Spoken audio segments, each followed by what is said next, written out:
하나님께서 우리에게 주신 말씀은 창세기 11장 27절부터 32절까지 말씀과 사도행전 7장 1절부터 3절까지 말씀입니다.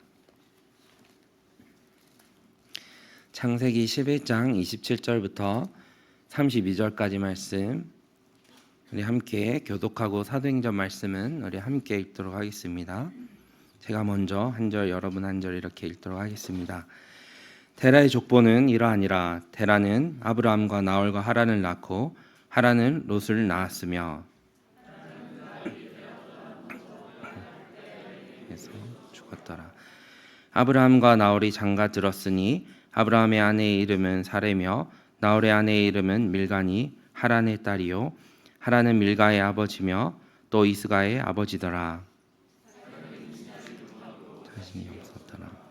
데라가 그 아들 아브라함과 하란의 아들인 그의 손자 롯과 그의 며느리 아브라함의 아내 사레를 데리고 갈대인의 우르를 떠나 가나안 땅으로 가고자 하더니 하란에 이르러 거기 거류하였으며 205세가 되어 하란에서 죽었더라.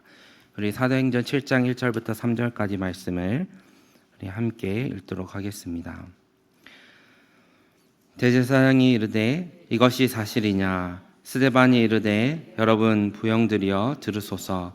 우리 조상 아브라함이 하란에 있기 전 메소보다미아에 있을 때에 영광의 하나님이 그에게 보여 이르시되 내 고향과 친척을 떠나 내가 내게 보일 땅으로 가라 하시니. 아멘. 하나님 나라로 본 창세기 26번째 영광의 하나님이라는 제목으로 목사님께서 말씀 전해 주시겠습니다. 말씀 들으실 때 은혜 가득하시기를 소원합니다.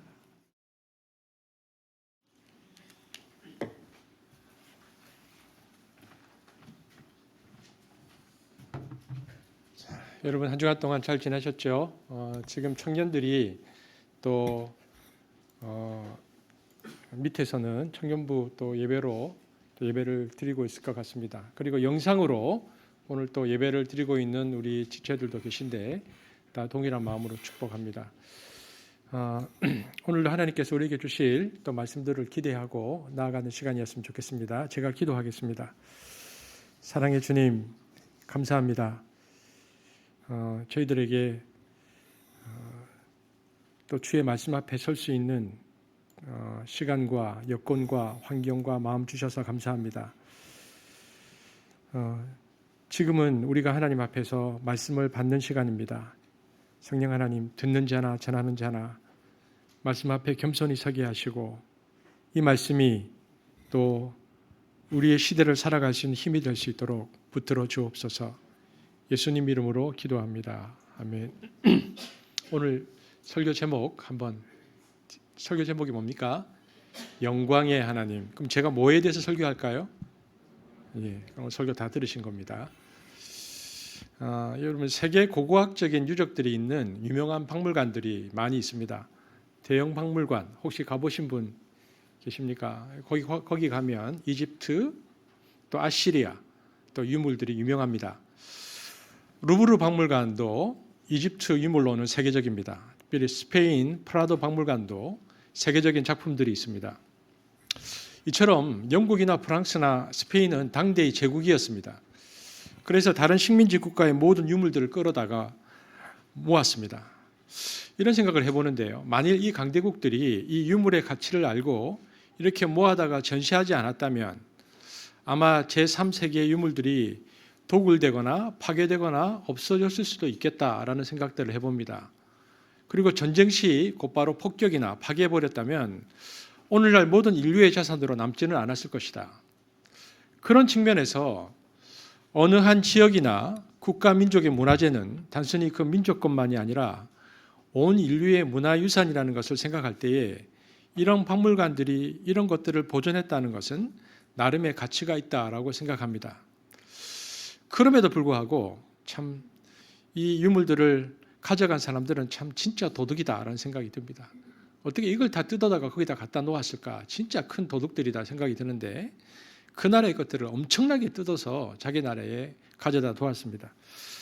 특별히 혹시 볼륨을 조금만 더 올려주시면 좋겠습니다. 성서 고고학 부분에서는 아주 유명한 박물관이 있습니다. 이게 어디냐면 독일 베를린에 있는 버가모 박물관입니다. 여러분, 터키 북동부 지역에 있는 이 버가모라는 도시, 우리가 어디서 봅니까? 요한계시록에 보면 아시아 7교회 중 하나가 버가모 교회입니다. 이 버가모 박물관은 버가모 유적뿐 아니라 당시 터키를 독일이 지배하고 있었는데 터키 지역에 있었던 그 메소포타미아 문명의 모든 유적들을 뜯어가지고 와서 베를린에 옮겨 놓았습니다. 그래서 이 박물관의 가치는 다른 박물관과 달리 무엇보다도 이 메소포타미아 지역, 성서의 배경이 되는 문화재들이 그곳에 굉장히 많이 있습니다. 함무라비 대학의 법전 같은 것들이 다 버가모 박물관에 있습니다. 깜짝 놀라는 것은 고대 중군동의 갈대아 우르 같은 도시가 발굴이 되어서 유적지가 버가모 박물관에 다 있다는 것입니다. 아브라함이 살던 갈대아 우르 버가모 박물관에서 그 실체를 우리가 확인할 수 있습니다. 오늘 아브라함이 첫 번째 부르심을 받았던 장소는 갈대아 우르입니다. 우리가 지난주에도 보았지만 갈대아 우르가 어디에 있느냐면은 유프라테스 강과 티그리스 강이 있던 비옥한 이 평야 지대에 세웠던 10개의 그 당시 고대 도시가 있었는데 그중 하나였습니다. 지도를 보면 이 우르라는 곳이 보십시오. 저기 페르시아만 제일 끝에 있죠. 그리고 제일 북쪽으로 올라가면은 하란이 있고요. 지금 다 점으로 찍지는 않았는데 그 사이에 8개의 도시가 있어서 10개의 도시가 이렇게 연결되어 있었습니다. 하란을 지나서 이 하란을 지나면 메소포타미아 지역을 벗어나서는 그 다음 어떤 땅이 나오냐면 팔레스타인 땅이 나오고 이집트로 내려가는 길목이 저기에 나타납니다. 그래서 가나안 땅으로 들어가게 되는 거죠. 아브라함은 우리가 지도에서 보고 있는 것처럼 이 갈대아 우르에서 태어나서 이 우르에서 불림을 받고 아버지 데라와 함께 떠났는데 우리가 지난주 살펴보았죠. 하란에 가서 14년 동안 머물다가 아브라함이 75세 때에 하나님이 아브라함을 두 번째 부르십니다. 그래서 하란에서 가나안 땅으로 들어가는 모습을 볼 수 있죠. 여러분, 이 우르 지도 다시 한 번만 띄워주실래요? 이 갈대아 우르라는 곳이 역사상에 존재했느냐에 대해서 우르가 발견되기 전까지는 다 믿지 않았습니다. 왜냐하면 특별히 18세기 이후에 이성주의가 발달하면서 성경을 역사적인 근거가 있는 책으로 믿지 않는 불신앙이 18세기에 팽배했습니다. 그래서 역사 문헌에는 갈대아 우르가 나타나지 않거든요. 그러니까 갈대아 우르가 없었던 도시로 사람들이 치부했고요. 그래서 아브라함도 실존 인물이 아닌 것으로 이해했습니다. 전설 속의 인물로, 그러니까 유대인들의 전설적인 인물로 이해하려고 했죠. 그런데 여기 아주 놀라운 발전이 있었습니다. 1922년에 영국 고고학자 레너드 울리경이 이라크 남부에서 굉장히 호화로운 유물들과 함께 고대 도시를 발견해냅니다. 현재 지명은요, 텔 엘 무카이아루라고 되어 있는데요. 이때 우르의 출토품들이 나오는데 이것을 통해서 우르가 실존하는 도시였고 게다가 놀라운 정도로 높은 수준의 문화를 가지고 있었다는 사실이 1922년 고고학적인 발전으로 발견됩니다. 이 유적의 발굴은 당시 고고학계의 거의 혁명적인 혁명을 일으켰습니다. 성서 고고학자들은 바벨론 지역을 이렇게 탐사하다 보면 이렇게 구릉지대가 나오면요, 무조건 지층을 수직으로 뚫고 들어갑니다. 그래서 여러분, 마치 케이크를 쭉 자르면 이렇게 쭉 잘라서 이렇게 보면 크림이 있는 부분이 있고 빵이 있는 부분이 있고 꿀 바른 부분이 있고 이렇게 케이크 단측면이 옆으로 나오는데 한 유적지가 있으면요, 그것을 이렇게 수직으로 이렇게 뚫고 들어가면서 한 면을 딱 보는 것입니다. 그러면 그 한 면마다 다 다르기 때문에 이 면은 어느 왕조 시대라는 살았던 시대의 지층이 나옵니다. 이걸 수직갱이라고 부르는데 거기 이렇게 파고 들어가면 당대에 쓰던 건물, 물건 이런 것들이 다 부서져서 흙과 함께 꽉 깔려서 압축이 되어 있는 상태로 계속 층이 이렇게 나눠지는 것입니다.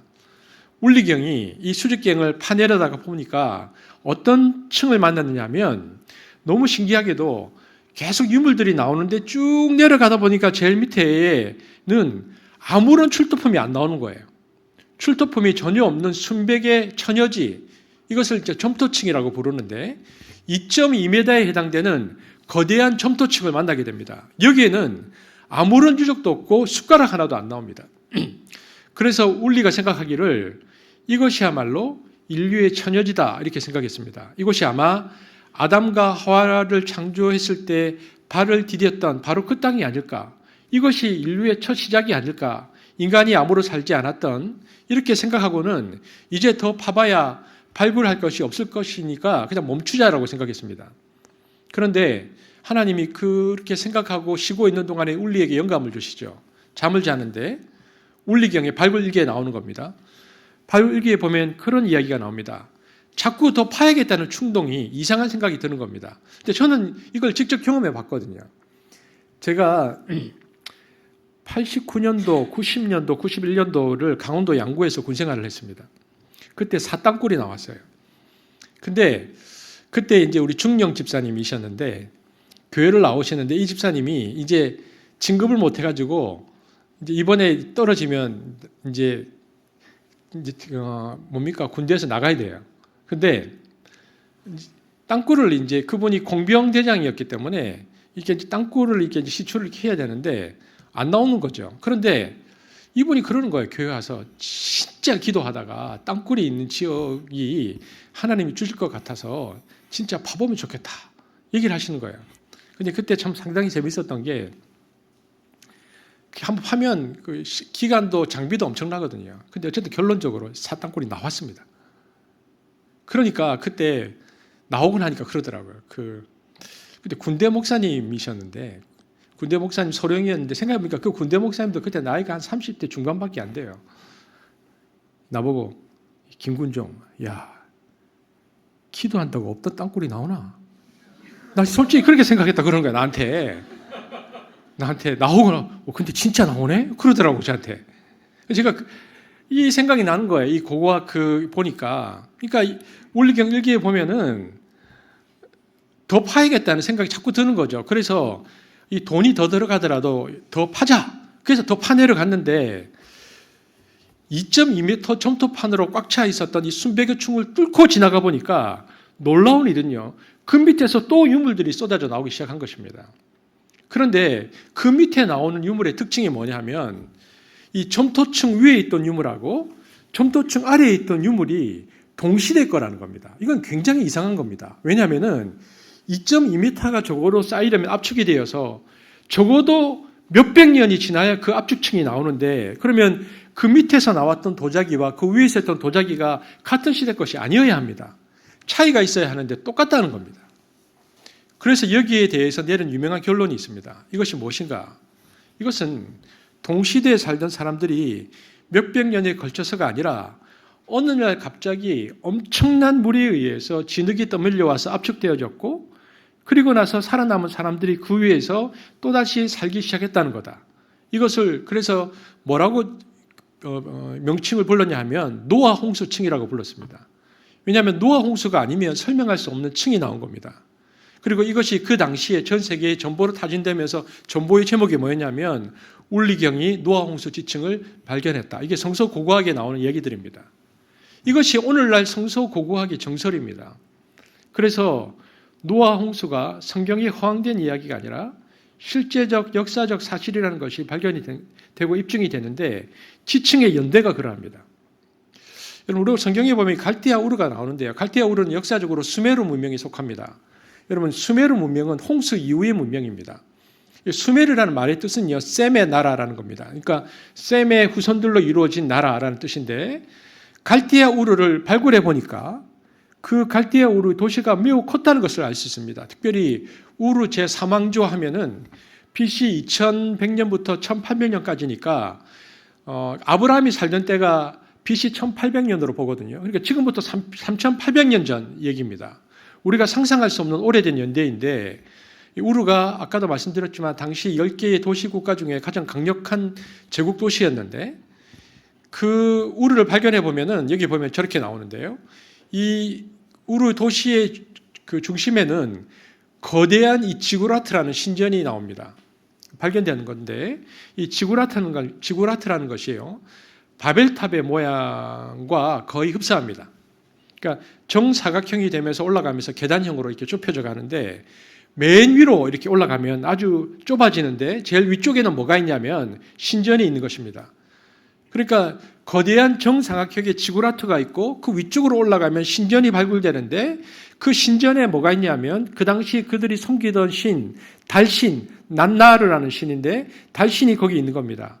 이 난나르라는 그 갈대아 우르인들이 섬겼던 그 신이 나중에 가나안 지역으로 가면 아스다롯이라고 불리게 되고 이게 바벨론 시대에 가면 아시타로 여신으로 바뀌고 그리스 시대로 가면 우리가 잘 아는 미와 사랑의 여신이라고 하는 아프로디테가 됩니다. 그러니까 그 당시에 그 사람들은 달신 난나르를 섬겼습니다. 그런데 그 메소포타미아 지역에 있었던 그들은 그것을 섬겼지만 이집트는 달라요. 내려오면 이집트는 태양을 중심으로 신을 섬겼기 때문에 태양신 라가 그들의 숭배의 중심이 되었습니다. 그러나 메소포타미아 지역 여기 보면 유프라테스와 티그리스 강 사이에 있는 비옥한 평야 지대는 그들의 농사나 생활의 영향이 달에서 훨씬 더 영향을 많이 받았죠. 밀물 썰물에다가 홍수와 같은 이 모든 농경의 부분이 달의 움직임에 따라서 영향을 받았기 때문에 원력이 발달하고 달을 숭상하는 문화가 생겼는데 이 우르는 그래서 달의 신전이 있었습니다. 우르 사람들은요, 인류 최초의 문자인 서령 문자를 사용했습니다. 서령 문자를 우리가 뭐라고 또 부르냐면 쐐기 문자라고 부르는데 여러분 쐐기가 뭔지 아시죠? 제가 이렇게 보면 쐐기인데 이게 뭐냐면 나무를 고정시킬 때 받는 이 쐐기를 말하는데 아브라함도 이 문자를 사용했을 것으로 추정되는데요. 제가 뒤에 보면 이걸 이 쐐기로 만든 문자 이제 제가 그림을 보여드릴 텐데 우르 사람들은요 곱셈, 나눗셈은 물론이고요. 심지어 제곱근과 세제곱근을 구하는 방법도 알고 있었습니다. 그리고 숫자 체계와 도량 형법은 12진법을 사용했습니다. 우리가 지금 12진법 중에서 뭘 사용하고 있죠? 우리는 시계. 그렇죠? 그러니까 수메르인들은 그리고 또 물시계와 태음력을 구해냈고 다리 건설에 필수적인 아치와 볼트도 만들어냈습니다. 출토품에 다 나옵니다. 수메르인들이 지배하던 이 지역을 나중에 누가 침공해서 들어오냐면 바벨로니아인들이 침공해서 바벨로니아 왕국이 그 다음에 세워지거든요. 그때 우리가 이제 교과서에서 배웠던 유명한 함무라비 왕이 나타나서 바벨론의 고대 왕이 왜냐면 고바벨론, 중바벨론, 신바벨론 중에서 고대 왕 함무라비 왕이 나타나서 함무라비 법전을 만드는데 놀라운 사실은 이 함무라비 법전보다 훨씬 오래전에 우르 제3왕조 왕 이름이 슐기라는 왕인데요. 슐기라는 사람이 만든 슐기 법전이 여기서 발견되는 겁니다. 이 법전은 함무라비 법전보다 무려 3세기나 빨랐기 때문에 함무라비 법전의 원형이 될 것이다 라고 사람들이 생각합니다. 갈대아 우르에서는 도서관도 발견됩니다. 그 안에서 엄청난 양의 도서들이 나오는데 고대의 도서는 종이가 없던 시대에 어떻게 도서가 되었을까? 이것을 이제 점토서판이라고 부르는데 유프라테스 티그리스 간의 진흙을 아주 얇게 점여서 말려놓고요. 그리고 뽀독뽀독하게 만든 다음에 그 주변에 있는 갈대의 대를 잘라서 날카롭게 해서 상형 문자, 세기 문자로 새기는 겁니다. 저렇게 글자를 새겼습니다. 저게 쐐기 문자 이미지입니다. 그래서 이것을 벽돌처럼 구워버립니다. 그러면 얇은 벽돌 형태의 글이 구워져서 새겨진 점토서판이 나오거든요. 그런데 이것이 거기서 수만 장이 발견된 것입니다. 학자들이 모여서 이 상형 문자, 쐐기 문자를 연구하면서 도대체 이게 무슨 이야기인가 보았더니 흥미로운 것은 거기에 심지어 우르 왕조의 왕실에서 구입해 들어간 물건들 목록이 있고요. 가계부 같은 것들이 쫙 나오는 겁니다. 사람들 이름이 나오는데 성경에 나오는 이름들이 거기에 다 등장하는 겁니다. 아브라함도 나왔고요. 데라도 나왔습니다. 아브라함의 아버지. 그리고 데라의 아버지 나홀도 나옵니다. 사레라는 이름도 거기에서 나옵니다. 이것은 아브라함, 사레라는 이름이 그 당시에 아주 흔한 이름이었다는 것을 보여줍니다. 그리고 그 근처를 더 계속 발굴해 보니까 고대 10개의 도시들이 다 나오는데 성경에 나오는 인물이나 지명을 포함해서 창세기 11장에 나오는 고대 도시들이 역사적으로 다 실제했던 도시였다는 것이 입증되는 것입니다. 그래서 성경이 유대교의 신앙의 기원을 기록한 하나의 종교 문서가 아니라 그 이상의 고대 역사 문서다라는 것이 인정이 된 것입니다. 지금은 비록 성경에 나오는 어떤 지역들이 아직도 역사적으로 유물로 발굴되지 않은 지역이 있지만 그러나 다른 것들을 다 미루어 볼 때 성경에 나오는 사건들은 상당히 역사적인 사건이라고 해서 이제는 예수를 믿지 않는 사람, 예수를 믿는 사람이든 믿지 않는 사람이든 대부분의 고고학자들은 이것은 실제로 존재했던 도시였을 것이다 라고 다 인정을 하고 있습니다. 그런데 오늘 성경이 뭐라고 말하냐면 이 고대에 휘황찬란한 갈대아 우르에 살던 사람이 있었다라고 기록합니다. 아브라함의 아버지 데라입니다. 아버지 데라는 갈대아 우르 출신입니다. 살다가 나이 70일 때 아이 셋을 낳았습니다. 11장 26절 함께 읽어보겠습니다. 시작. 그중 첫 막내 하란이 일찍 죽습니다. 읽겠습니다. 시작.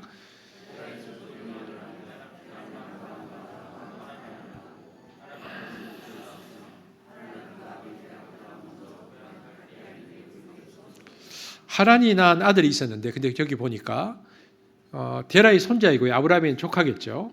그 사람이 누굽니까? 성경에서 나오는 누구? 롯입니다.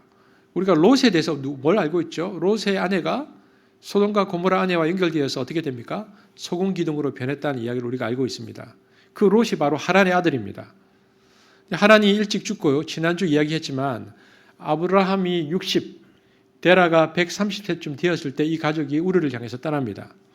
근데 이제 출우르 하는 거잖아요. 근데 출우르 사건은요, 생각해 보면 굉장히 충격적인 사건입니다. 왜냐하면 보통 마음을 가지고서는 우르를 떠날 수가 없습니다. 왜냐하면 제가 조금 전에 말씀드렸지만 그 당시 갈대아 우르는 오늘날로 말하면 세계 무역과 모든 것의 중심지인 뉴욕과 같은 곳입니다. 그런데 거기를 떠나서 어디로 가라고 말씀하셨냐면 오늘날로 말하면 몽골 사막으로 가라라고 말씀하신 거나 마찬가지입니다. 가나안 땅으로 가라. 그러니까 최고의 문명 지역에서 문명이 하나도 없는 유목민족 텐트 치고 사는 곳으로 가라. 이것은 문명으로부터 완전히 벗어나는 이야기거든요. 여러분 아까 제가 버가모 박물관 이야기했는데 그 버가모 박물관에 있는 갈대아 출토품을 보면요. 아브라함이 살던 집 모형이 있습니다. 이 모형이 2층 집인데 벽돌로 지었는데 1층에는 하인들이 살고 마구간이 있고 2층에는 주인들의 방이 있는데 놀라운 사실은 밖에서 물을 끓여다가 지붕으로 이렇게 돌려서 물이 2층으로 가서 물이 2층 방마다 다 돌고 아래층으로 내려가서 1층으로 돌아서 배수구로 나가게 되어 있습니다. 그래서 1년 내내 천연 상수도 하수도가 흐르는 겁니다. 여러분 이거 굉장한 문명입니다. 왜냐하면 역사적으로 보면 상하수도를 갖춘 문명이 거의 없었습니다. 500년 전만 해도 도시에 배수구가 없었죠. 그러니까 사람들이 똥 오줌 거름들을 길가에 마주 그냥 버렸습니다. 그러니까 여자들 하이힐이 나온 것도 마찬가지였죠. 옷이 그렇게 질질 끌리니까 이렇게 이제 위로 올리고 갔던 것인데 길이 너무 더럽고 쥐들이 창궐하고 그래서 길바닥을 사람들이 걸어 다닐 수가 없었던 것입니다. 그런데 역사적으로 보면요. 이 상하수도를 만든 문화가 있는데 어디냐면 2000년 전에 로마의 도시인들이 배수구를 만들었습니다. 보면 이 말은 로마도 굉장한 문화를 갖췄다는 것을 의미하는데 그 로마는 그러면 이 상하수도를 어디서 배웠냐? 페르시아에서 배웠습니다. 보면 우리가 페르시아 다리우스 왕 황제 때 보면 수산궁 이게 나오거든요. 그러니까 배워온 거죠. 그런데 무려 이보다 1500년 전에 갈대아 우르에 그런 건축이 들어왔다. 이건 굉장한 겁니다. 거기에서 발견된 금장색이나 장신구들을 보면은 너무나 좋은 것들이 많이 나옵니다. 그래서 고대 수메르 문명, 갈대아 우르의 도시 문명은 굉장히 휘황찬란했다는 것을 알 수 있는데 여기를 떠나서 유목민들이 살던 지역으로 들어간다는 것은 상식적으로 이루어지기 어려운 일이었습니다. 그러니까 출우르는 보통 일이 아니었다는 것입니다. 출우르가 어려웠던 두 번째 이유가 뭐냐? 도대체 아브라함이 갈대아 우르를 떠난다는 것이 어떤 의미가 있었는가? 여러분 살면서 우리는 여러 번의 이사를 하고 심지어는 이민까지 가는 오늘 세대에서 고향과 친척과 아버지의 집을 떠난다는 것이 뭐 그리 특별한 일인가 생각합니다. 뭐 외국에 가 있어도 전화나 인터넷으로 얼마든지 쉽게 연락할 수 있고 하지만 지금으로부터 4000년 전에 고향과 친척과 아버지의 집을 떠난다는 것은 목숨을 거는 행위입니다. 시족이 한 고향에 모여서 살면서 서로를 보호하고 서로의 재산을 지켜주었는데 이제 그 방패막인 울타리를 떠나는 것이기 때문에 일단 떠나고 나면 그 누구도 어느 곳에서 안전을 보장받을 수 없습니다. 따라서 떠난다는 것은 그야말로 목숨과 맞바꾸는 행동이었고요. 미래에 대한 안전장치가 아무것도 없다는 것을 뜻했습니다. 오늘날 우리나라에서 다른 나라로 비행기 타고 가면 그렇게 별로 위험하지 않죠. 왜 안 위험합니까? 전 세계가 치안이 확보되어 있기 때문에 국제법이 그래요. 그런데 고대 사회에는 그런 법이 없었거든요. 자기가 살던 도시에서 떠나면 즉시 목숨이 위태로운 상태에 들어가는 것입니다. 여행객이 돈이 좀 있고 부인이 이쁘면 어떻게 되겠습니까? 그 지역에 거주하던 사람들이 칼 들고 와서 사람들 죽이고 약탈하고 유엔들을 다 데려가던 시대입니다. 치안이 전혀 보장되지 않던 국제사회였습니다. 그런데 자기 본토 친척 아비, 즉 자기 안전이 보장될 수 있는 곳을 떠나서 낯설고 위협당할 수 있고 약탈당하고 전 가족이 몰살당할 가능성이 농후한 어둡고 컴컴한 미지의 세계로 발걸음을 옮긴다. 이건 보통 일이 아닙니다. 보통 믿음을 가지고서는 갈대아 우르를 떠날 수 없는 것입니다. 갈대아 우르를 떠난다는 것이 이처럼 고대 사회에서는 엄청난 모험입니다. 뉴욕에 살던 사람이 갑자기 하나님 명령을 받고 아프가니스탄으로 날아가서 그냥 여행 다니는 겁니다.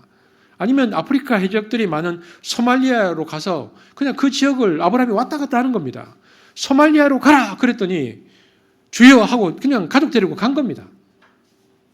이럴 정도의 사건이 갈대아 우르를 떠나는 사건입니다. 여러분 보십시오. 이 휘황찬란한 문화와 그리고 나가며 죽는 이 위험, 그렇다면 이 휘황찬란한 문화를 떠나서 너무나 척박하고 위험한 곳으로의 출우르를 어떻게 할 수 있었는가 4,000년 전에. 그것이 오늘 저와 여러분이 읽었던 사도행전 7장 2절에 그 답이 나오죠. 그런 이것 때문에 가능했다는 것입니다. 읽어보겠습니다. 시작.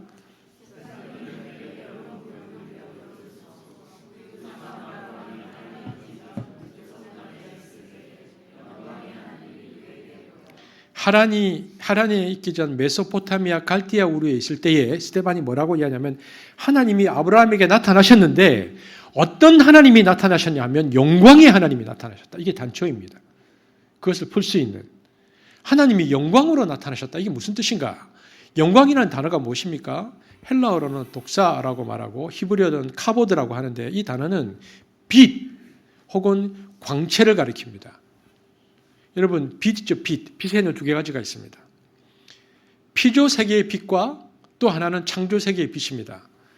피조 세계의 빛, 이것은 물리적인 빛이죠. 창세기 1장에 빛이 있으라 하시니 그 빛은 빛의 입자로서의 빛이 창조된 것이고 또 있죠.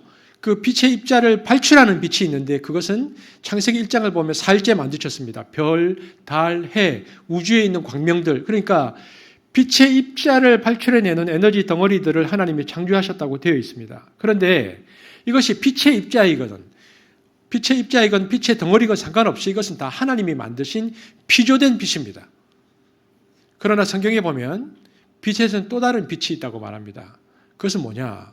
피조된 빛이 아니고 그것은 하나님의 빛입니다. 요한일서 1장 5절입니다. 전혀 다른 빛이 나오죠. 읽겠습니다. 시작.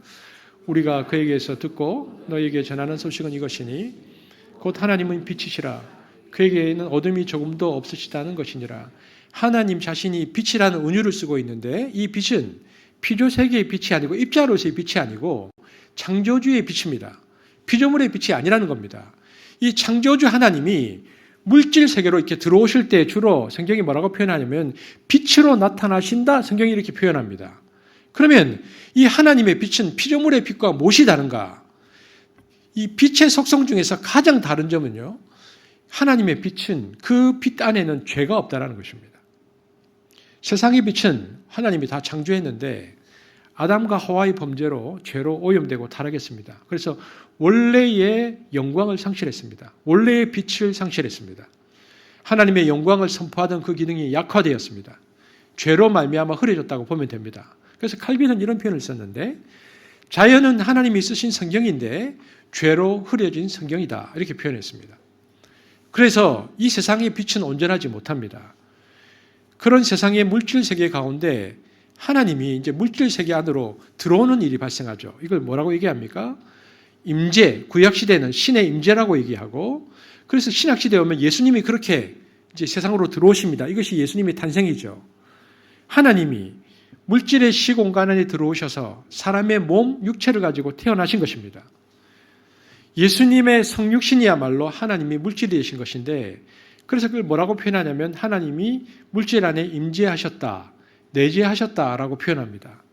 이 하나님의 창조주의 빛이 물질 세계 빛 가운데로 들어올 수 있다는 겁니다. 그래서 이 빛이 딱 들어오니까 이 빛은 죄가 없는 빛인데 원래의 기능을 상실했던 빛과 다른 빛이 이 세상 가운데 들어와 버린 것입니다. 여러분, 그래서 이 창조주의 빛이 들어오면요, 7가지 현상이 나타납니다. 첫 번째 어떤 현상이 나타나느냐, 이 빛이 비치면요 깊은 죄의식이 생깁니다.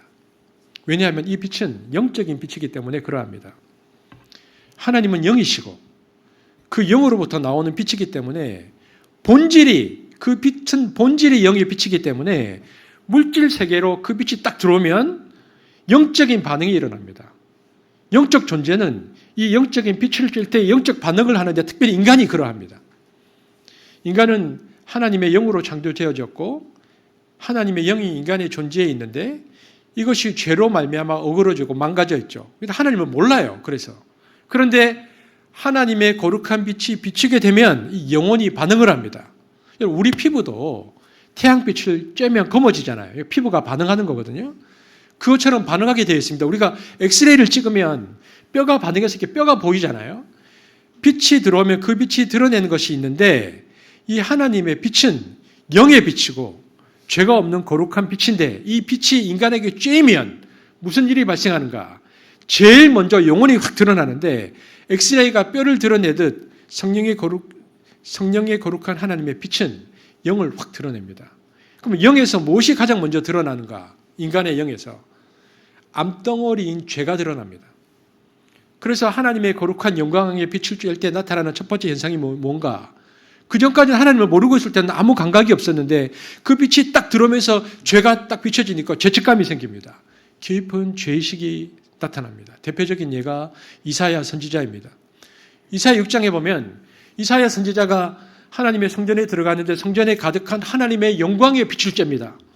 그 빛을 쬐는 순간 이사야 6장 5절에 그의 반응이 나타나는데 그가 이렇게 하나님께 부르짖습니다. 그 영광의 빛을 쬐니까 읽겠습니다. 시작.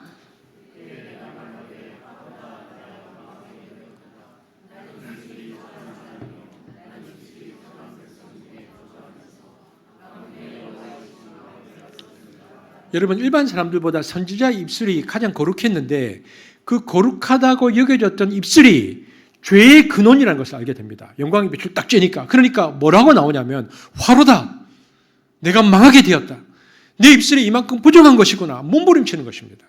속에 있는 죄가 튀어나오니까. 하나님의 영광의 빛이 비치면 제일 먼저 나타나는 현상은 그래서 죄의식입니다.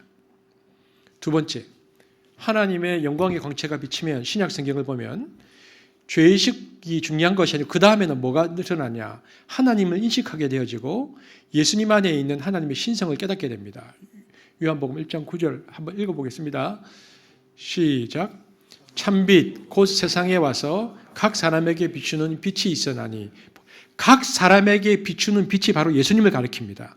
예수님이 오셔서 각 사람에게 하나님의 영광을 이렇게 계속 비춰주는 것입니다. 그러면서 예수님께서 뭐라고 말씀하시냐면 요한복음 8장 12절에 읽겠습니다. 시작.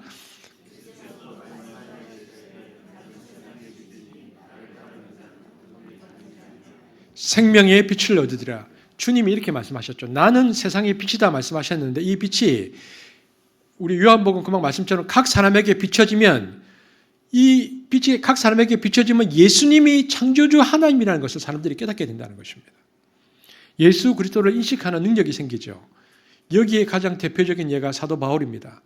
사도행전 22장을 보면 사도 바울이 다메섹이라는 곳으로 대제사장의 공문을 가지고 내려가면서 교회를 핍박하러 가는데 이때 신기한 일이 일어나는데 사도 바울로부터 갑자기 하늘로부터 하나님의 영광의 빛이 비칩니다. 성경이 이렇게 말하죠. 한번 같이 읽어보겠습니다. 시작. 가는즉 다메섹에 가까이 갔을 때에 오정쯤 되어 호련히 하늘로부터 큰 빛이 나를 둘러 비치매 내가 땅에 엎드려져 들으니 소리 있어 이르되 사울아 사울아 네가 왜 나를 박해하느냐 하시거늘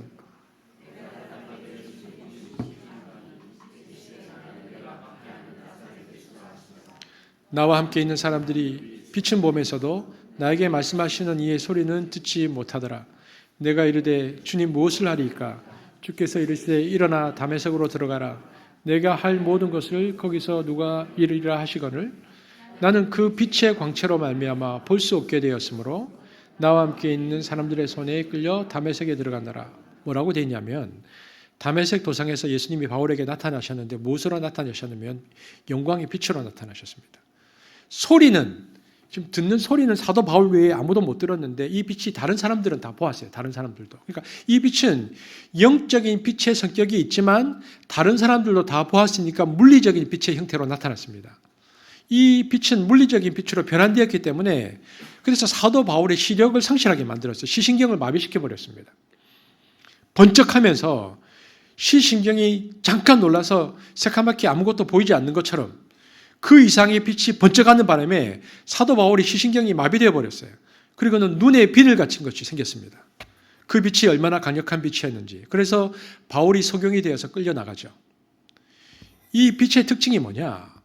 예수 그리스도를 인식시킵니다. 예수님이 하나님의 아들이요 구세주인 것을 깨닫게 하고 믿게 하는 역할을 합니다. 그래서 사도 바울이 거꾸로져서 예수님을 인식하게 되죠. 이것이 영광의 하나님이 나타나실 때 나타나는 두 번째 특징입니다. 첫 번째는 깊은 죄의식이, 내가 죄인이구나. 두 번째는 예수 그리스도를 인식하게 만든다는 것입니다. 세 번째는요, 하나님의 형상이 회복됩니다. 많은 사람들이 이렇게 말하죠. 내 안에 하나님의 형상이 있다는 것을 압니다. 하나님이 우리를 하나님의 형상으로 만드셨고 그 코에 생기를 불어넣어 생명이 되도록 만드셨는데, 근데 문제는 이 형상이 파괴되었죠. 완전히 파괴된 것이 아니고 짓이겨졌는데 죄로 말미암아 이리저리 둘겨맞아서 찌그러졌습니다. 완전히 옛 모습을 찾아볼 수 없을 정도로. 이렇게 내 속사람, 내 영혼이 찌그러져 있는데 우리가 보통 뭐 이렇게 징이나 이런 거 보면 이렇게 찌그러지면 망치로 안에서 탕탕 치면 이렇게 펴잖아요. 그럼 이걸 망치로 때린다고 해서 우리 영혼이 회복이 되느냐? 방법이 없습니다. 그런데 호련히 주님의 빛이 쫙 하고 쬐면 이 찌그러졌고 망가졌던 내 속에 있던 하나님의 형상이 갑자기 쫙 하고 피어지면서 원래의 하나님의 형상으로 회복됩니다. 이것이 고린도후서 3장 18절의 사도 바울의 얘기인데요. 자, 한번 같이 읽어보겠습니다. 시작. 우리가 다 수건을 벗은 얼굴로 그와 같은 형상으로 변화하여 영광에서 영광에 이르니 곧 주의 영으로 말미암으니라. 주님의 영광을 보니까 사도 바울이 무슨 말을 합니까? 무슨 일이 생깁니까? 우리가 그와 같은 형상으로 변화하여서 우리가 그와 같은 형상으로 변화된다는 것입니다. 죄로 고민하는 사람이 갑자기 죄가 눈도똑 사라집니다. 하나님을 몰랐던 영혼이 살아납니다. 하나님을 인식할 수 있었던 그 영적 기관이 파괴되고 망가져서 하나님과의 회신이 없었는데 이것이 회복되면서 하나님이라고 그 영혼이 형상이 회복되면서 하나님을 부르게 된다는 것입니다. 이것을 하나님의 형상 회복이라고 부릅니다. 이것이 순식간에 일어납니다. 그러므로 여러분, 저와 여러분이 예배를 드리는데 지금 내 심령이 죄와 염려와 근심과 또는 깊은 죄로 말미암아 찌그러졌고 지금 문제가 생겼다. 내가 스스로 나를 진단해 보니까 싶으면요. 치료받는 길은 아주 간단합니다. 성령 안에서 예수님을 향해서 기도하면서 뭐라고 기도해야 되냐면 주의 빛을 내게 비추소서. 주의 영광을 내게 비추어 주옵소서. 주님의 영광이 내게 임하게 하여 주옵소서라고 기도하고 그 기도 중에 성령께서 그 기도에 응답하셔서 번쩍하고 빛이 비치면 탁 하고 바로 일어나는 것입니다. 영혼이 회복됩니다. 심령이 강건해집니다. 죄가 떠납니다. 주님을 향하여 거룩한 의지가 생깁니다. 우리 속사람이 회복됩니다. 은혜로 회복되는데 이런 일이 주님의 영광으로 말미암아 일어난다. 성경이 이렇게 말해주고 있습니다. 그러니까 보십시오. 영광이 비치면 깊은 죄의식이 생기고 예수 그리스도를 인식하고 믿게 되고 하나님의 형상이 회복됩니다. 그럼 네 번째는 어떤 일이 일어날까요? 그 뒤부터는 우리 가운데 성화가 일어납니다. 거룩을 깨닫게 됩니다. 무엇이 거룩인 줄을 알게 된다는 것입니다. 이때 놀라운 사실은 주님의 형상을 그때부터는 인간이 본받으려고 하는데 그때 나타난 일은 예수 그리스도의 얼굴의 영광의 광채가 우리 마음에 비추어져서 우리 마음의 스크린에 예수님의 형상이 뚜렷이 나타난다는 것입니다. 여러분 이런 거죠.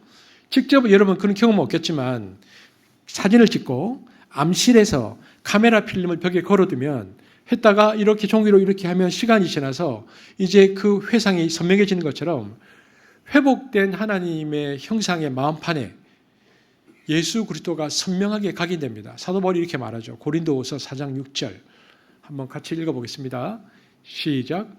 어두운 데에 빛이 비치라 말씀하셨던 그 하나님께서 예수 그리스도의 얼굴에 있는 하나님의 영광을 아는 빛을 우리 마음에 비추셨느니라. 이렇게 생각하면 됩니다. 우리 마음은 스크린인데, 영적인 스크린인데, 스크린에 예수 그리스도의 얼굴이 비춰져야 하는데, 여기 지금 화면에 바울은 예수 그리스도의 얼굴에 하나님의 영광을 아는 빛이 있다고 얘기하는 것입니다.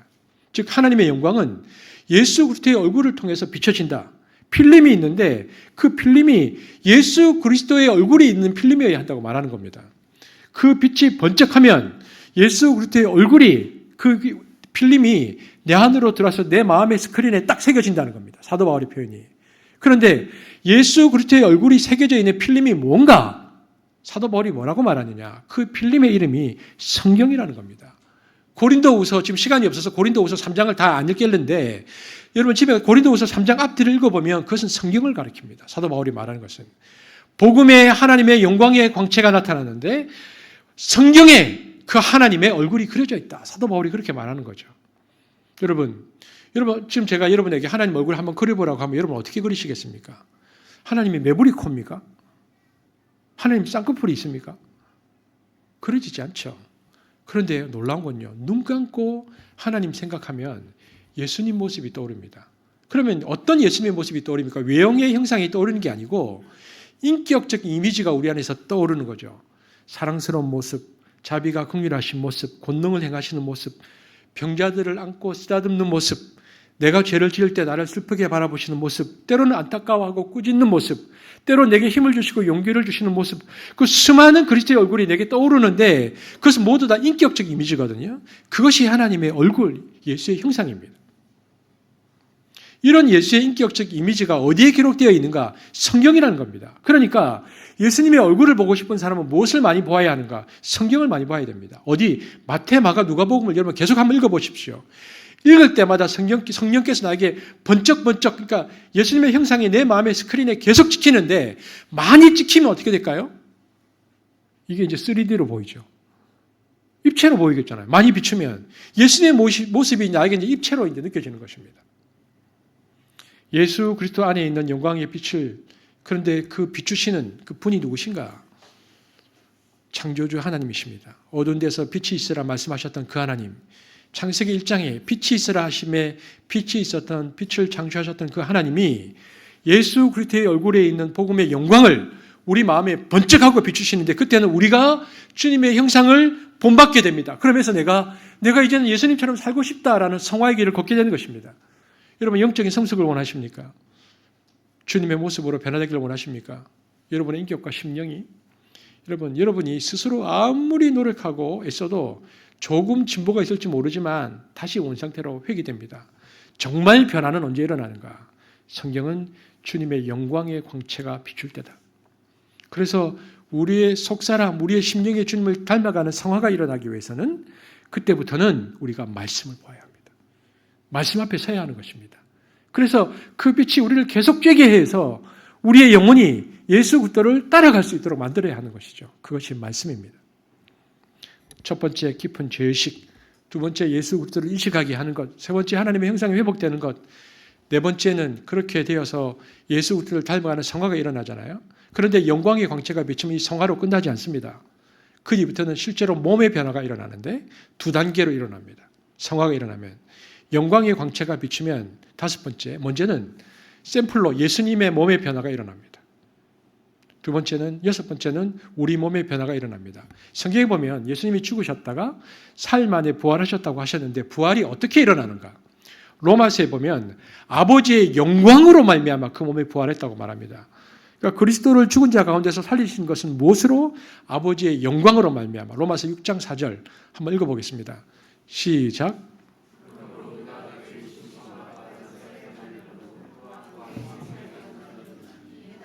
영광으로 말미암아 그리스도를 죽은 자 가운데서 살리신 것 같이 우리도 또한 새 생명 가운데 행하게 하심이라. 제가 말미암아가 제가 영어 성경을 일부러 띄워놨습니다.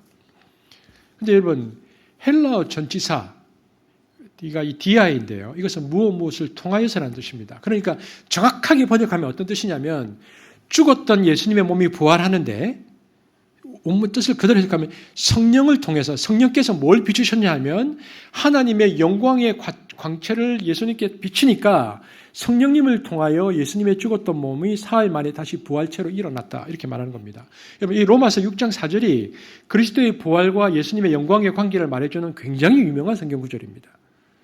그러니까 그 하나님의 영광의 광채가 성령을 통하여 씌어지니까 예수님께서 부활하셨다라는 것입니다.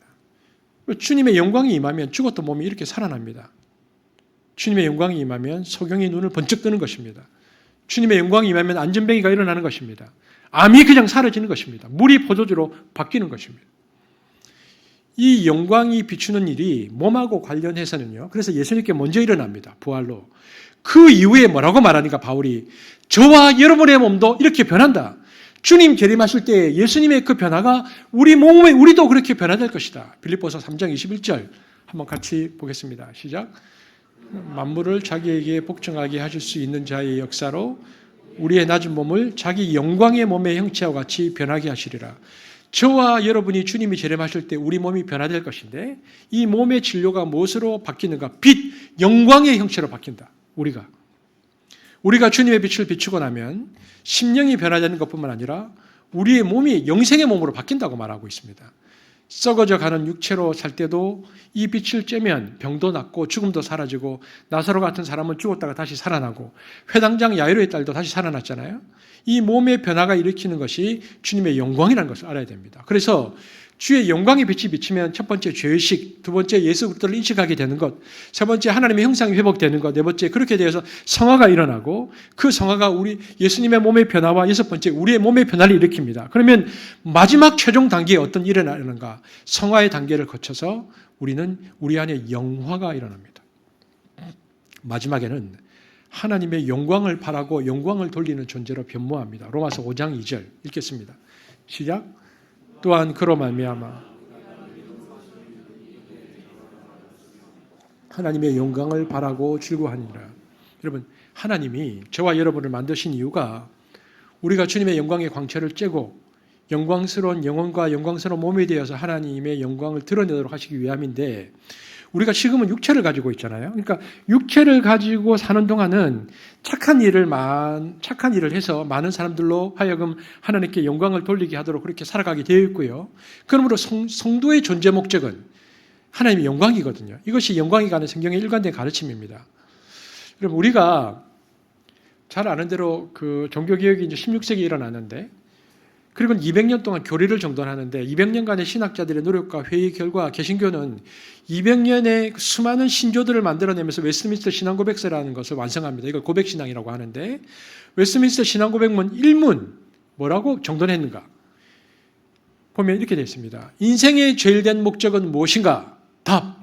인생의 제일 된 목적은 하나님을 영화롭게 하고 그를 영원토록 즐거워하는 것이다. 이게 지금 영광의 빛을 비췄을 때 마지막 단계를 말하는 것입니다. 하나님이 우리 성도들을 구원하시고 예수 믿게 하고 자기 백성 삼은 목적이 무엇인가를 알아야 되는데 주님의 영광을 위하여. 그래서 저와 여러분이 주기도문을 암송할 때 제일 마지막에 뭐라고 합니까? 나라와 권세와 영광이 아버지께 영원히 있사옵나이다 했을 때 이것이 우리의 최종 단계라는 것입니다. 영화, 영광의 빛이 비춰지면 죄의식, 그 다음에 예수 그리스도를 인식하게 되고 하나님의 형상이 회복되어지고 그렇게 되어서 성화가 일어나고 예수님의 몸의 변화와 우리의 몸의 변화가 일어나면서 일곱 번째 우리 안에 영광스러운 변화가 일어나서 우리가 하나님을 즐거워하고 하나님께 영원토록 영광을 돌리는 존재가 되는데 우리가 죽어서 이 육체 몸을 벗어나면 천국에서는 그렇게 할 것이고 육체 몸을 입고 있는 동안에는 무엇을 하든 간에 살든지 죽든지 먹든지 마시든지 하나님의 영광을 위하여 사는 존재가 된다. 성경이 우리에게 그렇게 말하는 것입니다. 여러분, 아브라함이 갈대아 우르에 앉아 있었는데 하룻밤 신이 나타나는데 번쩍하고 나타나는데 뭐로 나타난가? 이 영광으로 나타났다는 것입니다. 이 영광. 이 이야기를 아버지 데라에게 합니다. 이 아버지 데라는 갈대아 우르에 있을 때 우상을 섬겼던 자였습니다. 여호수아 24장 2절 함께 읽어보겠습니다. 시작.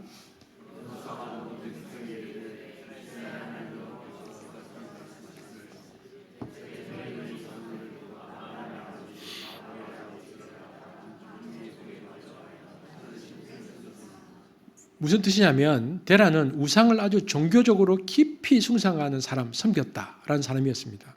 우상 장색이었습니다. 유대교 전승에 의하면 우상을 만드는 사람.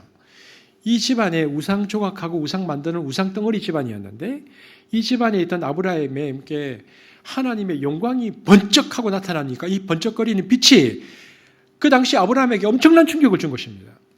아침에 그 충격을 받고 나서 이 이야기를 자기 아버지에게 하니까 아버지 데라가 가만히 들어보니까 이게 보통 일이 아니거든요. 우리 아들에게 나타났다고 지금 아들이 자꾸 말하는 이 영광의 하나님이 자기가 우상을 많이 섬겨봐서 아는데 이 명령을 거슬렀다가는 다 신이고 무슨 신이고 우리 집안이 다 죽을 판이다 이렇게 판단을 한 겁니다. 데라가 종교적인 경험이 많으니까 야 이거 보통 신이 아닌데 이 정도면 무조건 떠나야 되는데 그래서 하란까지 가는 것입니다. 데라를 중심으로. 영광의 하나님이 아브라함과 그 집안의 우상 숭배를 떠나게 했습니다. 하나님을 향해 나아가게 했습니다. 이처럼 스데반은 이렇게 말합니다. 아브라함에게 나타나신 하나님을 가리켜서 그냥 하나님이라고 말하지 않고 영광의 하나님이라고 부르는 것이죠. 다시 한번 읽어볼까요? 시작.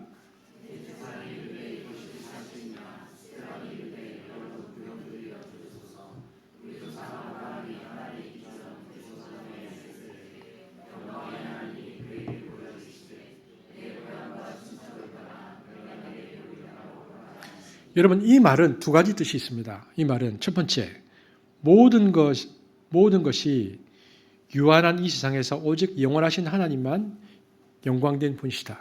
첫 번째. 두 번째는 인간에게 주어질 참된 영광은 오직 하나님으로부터만 주어짐을 강조하기 위함입니다. 바꿔 말해서 인간의 내부로부터는 참된 영광이 생성될 수 없습니다.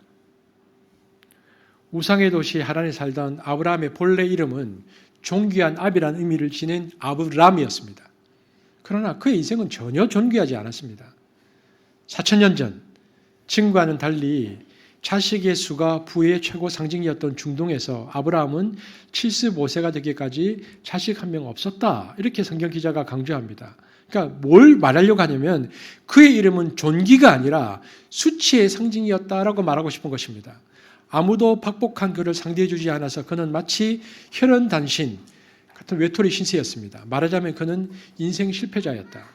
그러나 하나님께서 그 실패자를 불러주시고 당신의 창조의 손길로 그를 다시 비춰주었을 때에 이삭을 얻은 아브라함과 그의 아내 사라는 진정 영광스러운 아비와 어미 믿음의 조상이 될 수 있었다. 그래서 하나님께서는 이사야 51장 2절을 통해서 친히 이렇게 말씀하고 계십니다. 한번 읽어보겠습니다. 시작. 너희의 조상 아브라함과 너희를 낳은 사라를 생각하여 보라. 아브라함이 혼자 있을 때에 내가 그를 부르고 그에게 복을 주어 창성하게 하였느니라. 아브라함의 누린 영광의 원천이 하나님이심을 하나님께서 친히 밝혀주고 계신 것입니다. 여러분 야곱은 어떻습니까? 그 집안에 야곱도 마찬가지입니다. 그는 자신의 쌍둥이 형에게 사기를 쳤던 사람입니다. 자신을 도와준 삼촌의 재산을 어렵지 못한 방법으로 가로채기도 했습니다. 그대로라면 그의 인생은 문자 그대로 사기꾼으로 끝날 수밖에 없던 인간이었습니다. 그 자신으로서는 도저히 새로워질 수 없는 인간이었던 것입니다. 그러나 그 쓸모없는 인간에게 하나님께서 임하셨습니다. 그리고 그분의 손길에 의해서 그 가망 없던 야곱은 이스라엘로 거듭납니다. 그리고 그 개인의 이름이었던 이스라엘이라는 명칭이 영광스럽게도 4,000년이 지난 지금까지 이스라엘의 국호로 사용되고 있습니다. 그래서 하나님께서는 이사야 46장 3, 4절을 통해서 이렇게 말씀하셨습니다. 이사야서 46장 3절 4절입니다. 읽겠습니다. 시작. 야곱의 집이여 이스라엘의 집에 남은 모든 자여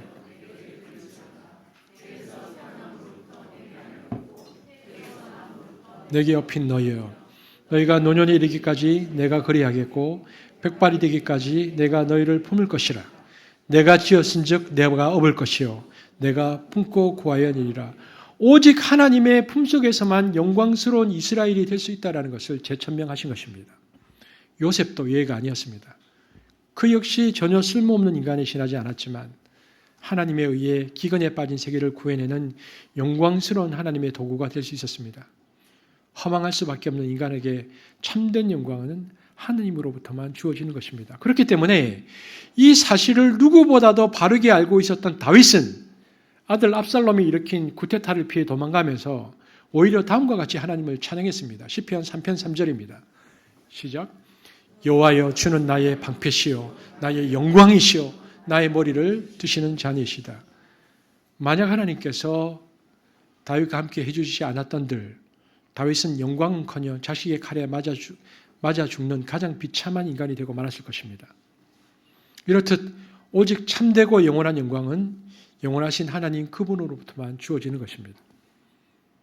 아브라함처럼 실패자였던 내 인생 가운데 야곱과 같이 거짓된 인간이었던 나에게, 요셉처럼 전혀 쓸모없는 인간이었던 나의 인생 가운데 내 자신의 능력으로는 도저히 나 자신을 바로 세울 수 없는 절망적인 인간이었던 나였음에도 불구하고 하나님께서 아무 가치 없는 나를 친히 찾아와 주신 것을 감사드리는 아침이기를 바랍니다. 하나님의 창조의 손길로 나를 새롭게 빚어주심을 진심으로 감사드려야 합니다. 그리고 이제부터 창조주 하나님을 나의 중심에 모시고 영광의 하나님을 내 삶의 목적으로 삼는 자가 되어야 합니다. 그러므로 영원하신 하나님의 말씀에 나를 온전히 의탁하는 자가 되어야 합니다. 성경 읽기든 성경 쓰기든 큐티든 말씀 앞에 서야 합니다. 여러분 가운데 저는 안타까운 마음으로 지금 안 믿는 가족들을 위해서 기도하고 있는 분이 있는 것을 압니다. 여러분, 우리가 어떤 믿음이 있어야 되냐면 아브라함에게 나타나신 그 하나님이 오늘날에도 나타나신다는 믿음이 있어야 됩니다. 즉 예수 안 믿는 사람에게 영광의 빛을 비추소서라고 중보해야 합니다. 하나님, 안 믿는 우리 엄마, 안 믿는 우리 아빠, 안 믿는 우리 어머니, 안 믿는 우리 아버지, 안 믿는 우리 남편, 안 믿는 우리 아내, 영광의 빛을 비추소서. 여러분, 지금 예배를 드리고 있는데도 영상 드리는 분까지 포함해서입니다. 내 신앙이 예전 같지 않아. 내가 지금 멈추었다. 내가 매너리즘에 왔다. 신앙에 힘을 잃었다면 주님, 내게 영광의 빛을 비추소서라고 기도해야 합니다. 그 기도에 응답하셔서, 여러분, 그 기도가 어떻게 응답될까? 그 기도에 응답하셔서 하나님 내게 영광으로 비추소서라고 기도했는데 그 기도에 하나님이 응답하시는 방법은 내가 기도 중에 번쩍하고 어떤 말씀이 나에게 오든지, 기도 중 어떤 영감이 오든지, 또는 교회에서 이렇게 있는데 다른 사람의 찬송 소리가 나에게 들리든지, 혹은 복음성, 혹은 찬송가를 부르는데 그 찬송의 가사가 나에게 오든지, 또 어떤 사람은 아주 희한하게 돼요. 교회에서 이렇게 기도하는데 다른 사람의 기도 소리를 듣다가 하나님의 빛을 쬐기도 합니다. 막 들리는데 그러면서 막 그 영향을 받는 거죠. 이상하게 변화가 일어나고 속이 뜨거워지고 영혼의 눈이 열리고 주님이 깨달아지고 성경 말씀이 달콤해지고 기도가 솟아나고 찬송이 나오는 것입니다. 근데 여러분, 이 변화는 오직 주님의 영광이 나타날 때만 나타나는 것입니다. 저는 창세기 말씀 앞에 서서 아브라함을 이렇게 처음 부르신 주님이 우리의 인생길을, 우리의 신앙의 여정을 끊임없이 하늘나라를 향하고 있는 저와 여러분에게 자주 나타나셔서 이 영광의 빛을 우리에게 비춰주셔서 우리가 죄의식으로부터 시작해서 영화에 이르는 그 하나님의 사람들로 변모되어지기를, 그리고 한스 공동체가 하나님 앞에 그렇게 쓰임받기를 주의 이름으로 축복합니다. 기도하겠습니다. 사랑의 주님, 우리에게 영광의 빛을 비추셔서, 우리에게 그 영광의 빛을 비추셔서 우리의 심령이 새로워지고 시각이 새로워지고 삶이 새로워지고 가정이 새로워지고 공동체가 새로워지고 특별히 이 사회가 새로워지기를 소망합니다. 주님, 우리가 지금까지 어떤 형태로 살아왔든 간에 영광의 하나님께서 아브라함을 부르셨던 것처럼 오늘 우리에게 그 하나님의 영광을 비추시며 또한 이 시간 기도하고 간구하오니 믿지 않은 가족들에게 그 영광의 빛으로 비추어 주셔서 우리가 주님 앞에 믿음으로 반응하며 나아갈 수 있도록 우리와 함께하여 주옵소서. 감사를 드리며 예수님 이름으로 기도합니다. 아멘.